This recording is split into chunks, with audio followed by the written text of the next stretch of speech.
Mummy, मैं बहुत थक गई हूँ घर संभालते संभालते। यहाँ मेरी थकान किसी को नज़र ही नहीं आती। कुछ दिन आराम करना चाहती हूँ। सोच रही हूँ कुछ दिनों के लिए अपने मायके आ जाऊँ। आते हुए अपने बच्चों को भी साथ ले आऊँगी। वे वहीं से स्कूल चले जाएंगे। आखिर एक ही शहर में ससुराल और मायका होने का कुछ तो फ़ायदा मिले। ममता ने फ़ोन पर अपनी माँ से कहा। शीला जी ने दूसरी तरफ से कहा, हाँ बेटा, जब तेरी इच्छा हो आ जाना, आखिर ये तेरा भी तो घर। ठीक है माँ, तो मैं कल आ जाऊँगी। ममता खुश हो बोली, हाँ बेटा, कल आ जाओ, मैं तुम्हारा इंतज़ार करूँगी। अभी मैं फ़ोन रखती हूँ, मुझे मंदिर भी जाना है। शीला जी ने फ़ोन रख दिया और सीधे किचन में गई। किचन में से खाना बना रही बहू से बोली, अरे पूजा सुनो, कल तुम्हारी ननद आ रही है। आज जाकर फल सब्ज़ी और मिठाइयाँ लेकर आना। बेचारी मेरी बेटी ससुराल में नौकरों की तरह काम करती है और उस पर कोई ध्यान ही नहीं देता। यहाँ आएगी, कुछ दिन रहेगी तो उसका मन और तबीयत अच्छे रहेंगे। सास के मुंह से ऐसी बातें सुनकर पूजा का चेहरा उतर गया। वह मन ही मन सोचने लगी, काश आपको मेरी थकावट भी नज़र आती। मैं भी दिन रात झाड़ू पोछा, बर्तन, खाना बनाना, मार्केट जाना और हर वह काम करती हूँ जिससे हमारे परिवार वालों को कोई दिक्कत ना हो। काश आप मुझ पर भी ध्यान दे पाती। आपकी बेटी तो जब मन में आता है तब यहाँ आ जाती है, लेकिन मैं साल में एक ही बार अपनी माँ के पास जाती हूँ। तब तभी आपको परेशानी होती है। मैं भी इंसान हूँ, मेरा भी मन है, मुझे भी लगता है अपने माँ के पास जाकर थोड़ा आराम करूँ, सुख दुख की दो चार बातें करूँ, अपना मन हल्का करूँ। भगवान, अब तुम ही कुछ करो ताकि मेरी सास की आंखें खुले और वह उसे मेरी थकावट भी नजर आए। शाम तक भगवान ने जैसे पूजा की सुन ली और ननद का फ़ोन आया। ननद ने अपनी माँ से कहा कि उसकी सास ने उसके मायके आने से मना कर दिया है, इसलिए इस बार वो नहीं आ सकती। शीला जी बोली, ऐसे कैसे मना कर दिया? पहले तो वो कभी तुम्हें आने के लिए रोकती नहीं थी, इस बार भला क्या हो गया? लाओ मेरी बात कराओ, मैं उन्हें समझाती हूँ। ममता ने फ़ोन अपनी सास के पास दिया। शीला जी ने कहा, नमस्कार समधन जी, आपसे कुछ कहना था। समधन जी ने कहा, कहिए। दरअसल ममता कल त्यौहार है, इसलिए अपने मायके आना चाहती है। अगर आप उसे भेज दे तो अच्छा है। ममता की सास ने कहा, देखिए समधन जी, आपकी बेटी मायके जाकर रहे, इस बात के लिए हमने उसे कभी नहीं रोका और इस बात से हमें कोई परेशानी भी नहीं है। कुछ दिनों पहले मैं अपने रिश्तेदार की शादी में गई थी।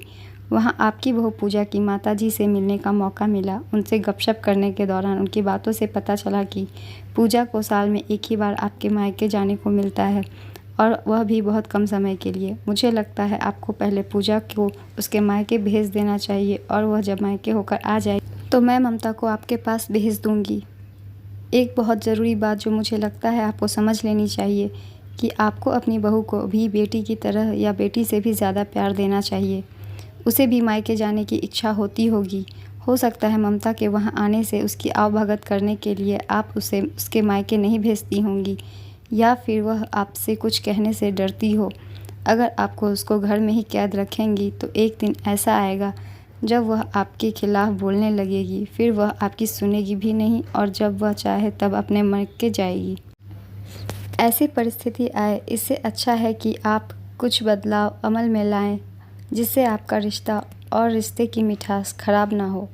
शीला को अपने समधन के हर एक शब्द में सच्चाई नज़र आई। उन्हें महसूस हुआ कि उन्होंने अपनी बेटी के प्यार में अंधे होकर कभी भी अपनी बहू के मन में विचार नहीं किया।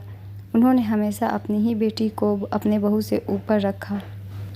दूसरी तरफ ममता भी अपनी भाभी के बारे में हो रही इस बातचीत को सुन रही थी।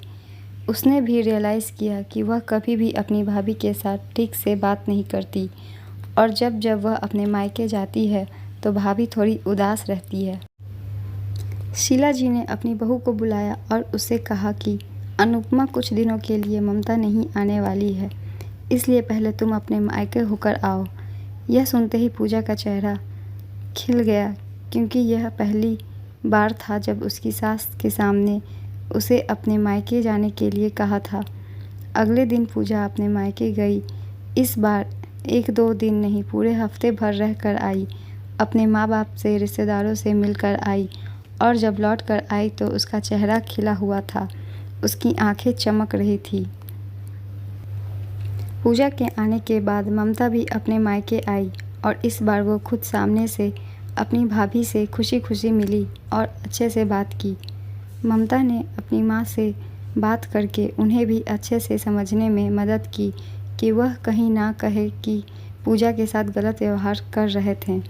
दूसरी तरफ पूजा अपने ससुराल वालों के बदले रवैये से बहुत खुश थी। अब वह खुशी खुशी सबका ध्यान रखती और हर काम प्यार से करती। वह ध्यान रखती कि कोई भी ऐसी बात या काम ना करे जिससे घर में तनाव का माहौल पैदा हो। शीला जी अपनी बहू को खुद ही समय समय पर मायके भेज दिया करती। एक छोटे से बदलाव ने सास बहू और भाभी ननद के बीच कड़वाहट को दूर कर दिया और रिश्तों को और भी ज़्यादा मीठा और मजबूत कर दिया। सीख हमें ये मिलती है दोस्तों, हर रिश्ते में एक बार खुद को दूसरे की जगह रखे, रिश्ते निभाने आसान हो जाएंगे। अगर आपको ये कहानी अच्छी लगी हो तो चैनल को सब्सक्राइब कर दीजिए, वीडियो को लाइक भी ज़रूर कीजिए।